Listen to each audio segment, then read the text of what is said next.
Well, hello everyone. First of all, thank you to all these women who have represent us, all the women who lead and run this crazy world.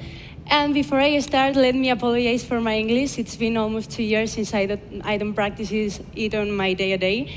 And, I'm going to start with my biography because I think that when you don't know someone, you don't know anything about someone, the first thing you should know is the path we have followed and who we are.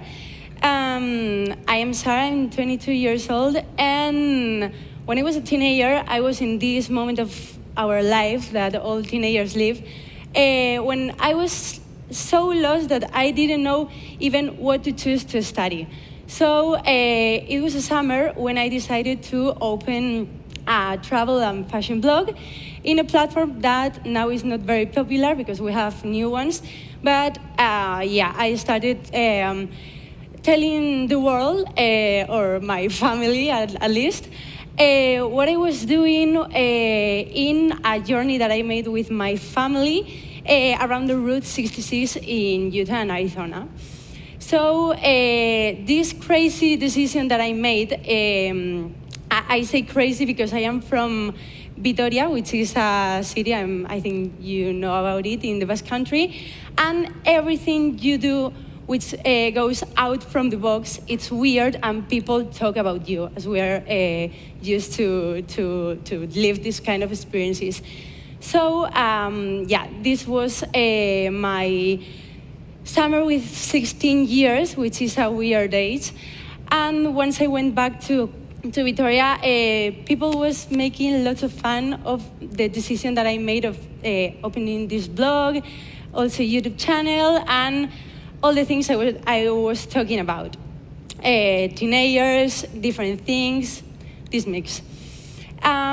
Step by step, I started being present in the social networks until I get this popular term called influencer. When I was 18, I started to work around social media, working with brands, working with partners, working with other people of this influencer world. But it's such a superficial world that you have to find your path, and you have to find yourself in something that makes you wake up every day with this motivation to do things that you really love. So when I was studying my degree, which was Lane, as these girls also were talking about, I decided that I love fashion, I love social networks, but I loved also to do contacts with people, to be chatting, to be closing deals, and in general to being into the business world, but super present, like in first person. So I started to launch It's Lava, which is what you're watching in the screen. And what is It's Lava? It's Lava, it's a bags brand, it's a woman accessories brand, which is 100% made in Spain. We produce in Catalonia and in Alicante. And basically what we want to, the name It's Lava represents the lava of volcanoes, the magma, and the power that magma has to go for things.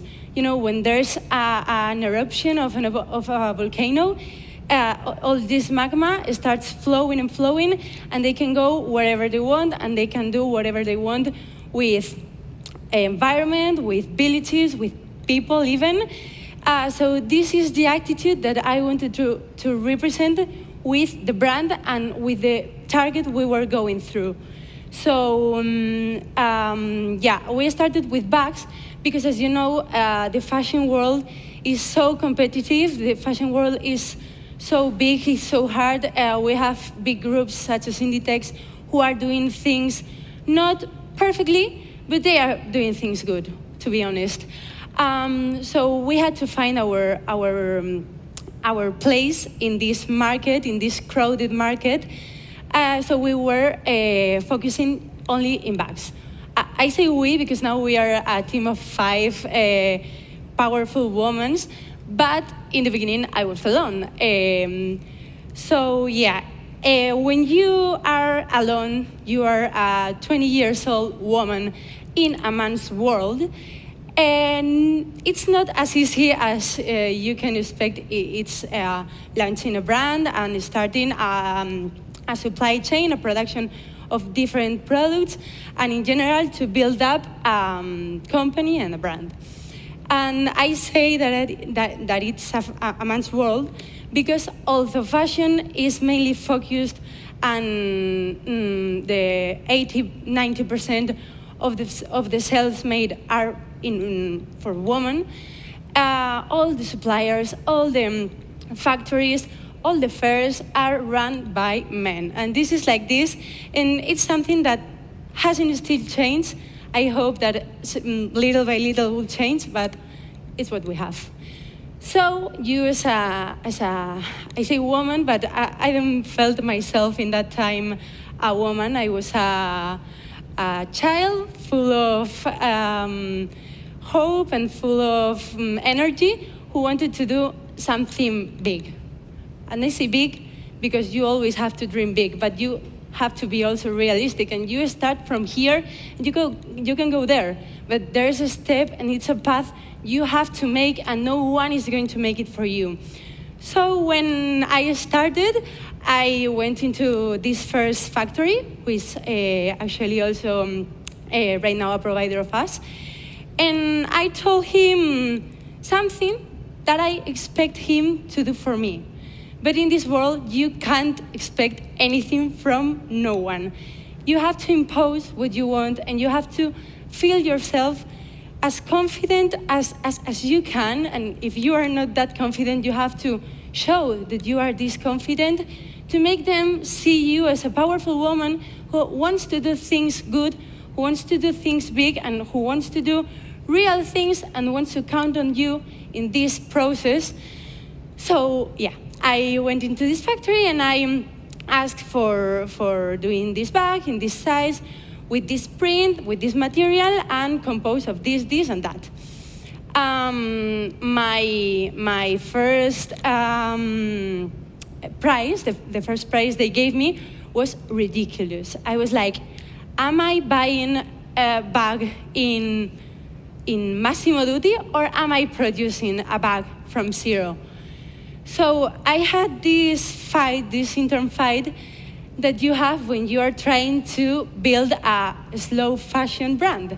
And it is, am I paying the right price? Is this the price you have to pay for an ethical process, for a slow fashion process? Or are they cheating me, or are they trying to do things in a different way that as they will do it with a bigger company or with a more powerful customer? So it was this intern fight.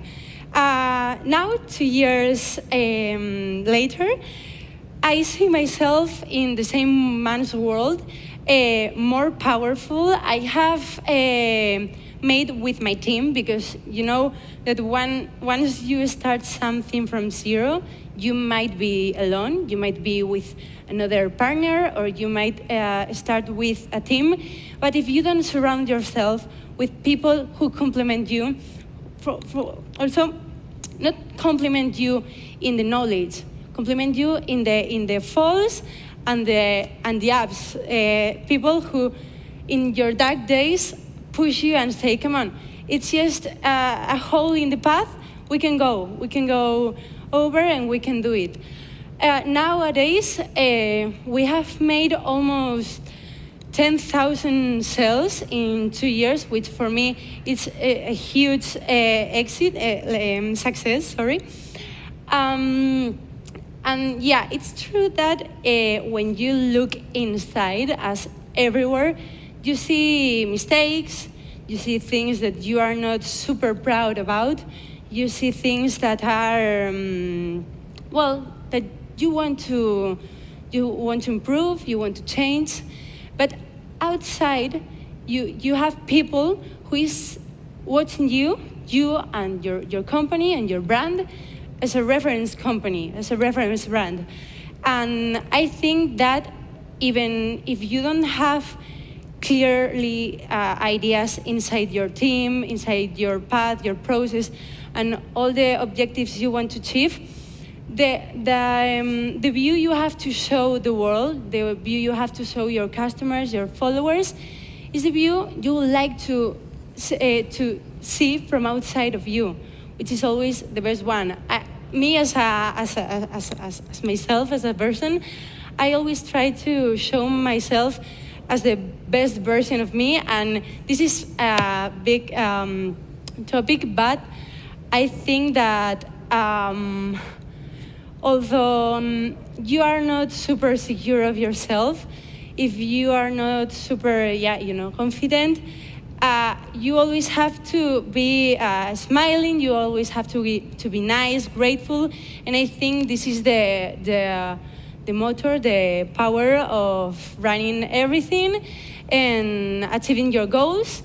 Or if you stay in the path of achieving these goals, being as close as possible to achieve them. And to finish my little talk, I would like to recommend you to build your path as you would like to walk around this path, because you will have different external agents who will be in the middle, who will be annoying you.